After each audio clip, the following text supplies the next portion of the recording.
phone hacking scandal at News Corporation has brought family ownership of companies into the spotlight again. The Murdochs, James and Rupert, have been facing a media firestorm over their handling of the crisis, and there are serious doubts about whether family-owned companies can always govern their companies in the best possible way. So the big question is, do family ownership of companies take value away from the shareholders? To discuss that question today, I'm joined by Professor Ajay Bhalla of the Faculty of Management here at Cass Business School. Professor, do you think that family ownership of companies essentially are bad for the investors? No, and the research actually clearly shows that family firms continue to outperform non-family firms over a longer period of time. If you look at S&P 500 firms and you split the family versus non-family firms, or you look at Fortune Global 500 firms and look at family versus non-family, family firms typically outperform non-family firms over a longer period of time. Three particular things actually determine this value creation. First is that who controls the firm? Is it the founding family or is it the non-founding family? B, which generation actually is running the firm now, or is it controlling the firm? Is it the founding generation or is it the second or third generation? And the third thing is, who is the CEO? Is he from the family or is he from the outside? What proportion of S&P 500 companies are still family controlled?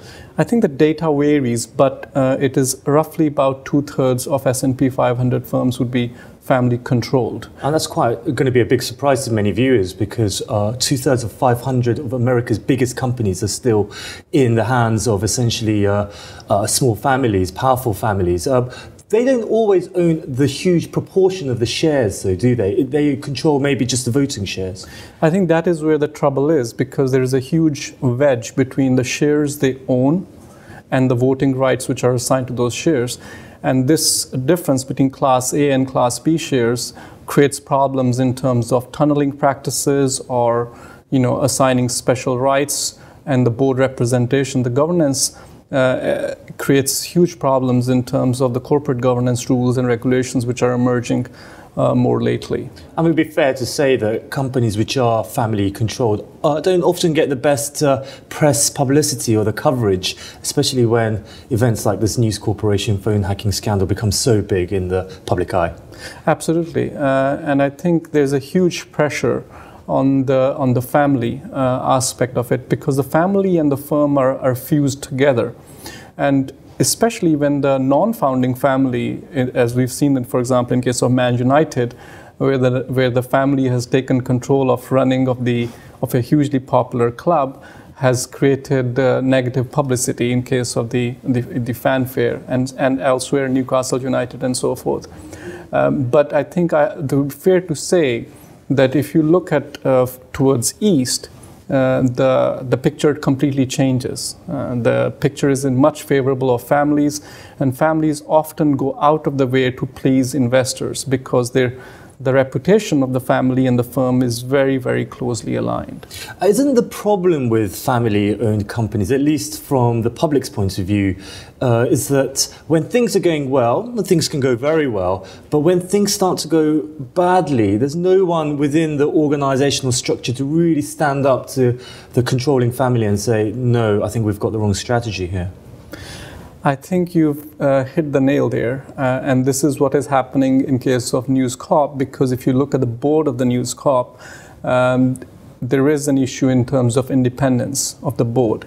And often this is the case with publicly listed family firms who have emerged out of being very private, and they want their family to still be in the control, but want the benefits of being publicly listed, i.e. access to cheap capital. So how do you balance that? I mean, is it the case that the investors in these companies have to maybe take a slightly stronger line about the rights that they're given when these companies are floated onto the capital markets? I think investors have to not to second guess, and they have to be clever in terms of addressing the questions which I was starting to unravel. First is that they have to think of who controls the firm. Is it the founding family or is it the non-founding family? If you look at the firms which are controlled by the founding family, often they outperform non-family firms, and the investors are better off going in with those families. There is something what we call founder premium, where a founder-led family firms continue to outperform even significantly better than family firms, which are controlled by second generation or third generation. Especially if a CEO who is also a founder, if you look at Microsoft or you look at Sun Microsystems now, or Berkshire Hathaway, which have consistently outperformed. So investors need to look at some of those characteristics before they start to think about the investment strategy. And one final question. Obviously, the general trend over the years has been that family control of companies, especially the very big ones, have become less and less over the years. Do you think that trend will continue, or do you think that we've now reached about the plateau of balance between family and genuinely publicly owned companies? I think there is something what we call expected and unexpected family control. In case of News Corp and many families, the second generation or third generation is moving away from joining the family and starting their own businesses. So majority of these large conglomerates now are being very professionally run. Just one of the examples is the Tata Corporation in India, the Tata Sons, which is now run by Ratan Tata and who has performed extremely well and outperformed. Now there is an issue of succession there, and they're looking at outside the Tata sort of brand, surname. So I think over the period of time, we will see more and more large family firms acting more like publicly controlled non-family firms. So this is going to be a huge challenge for the emerging market companies. Professor Ajay Bhalla of Cass Business School, thank you very much for your time today. Thank you.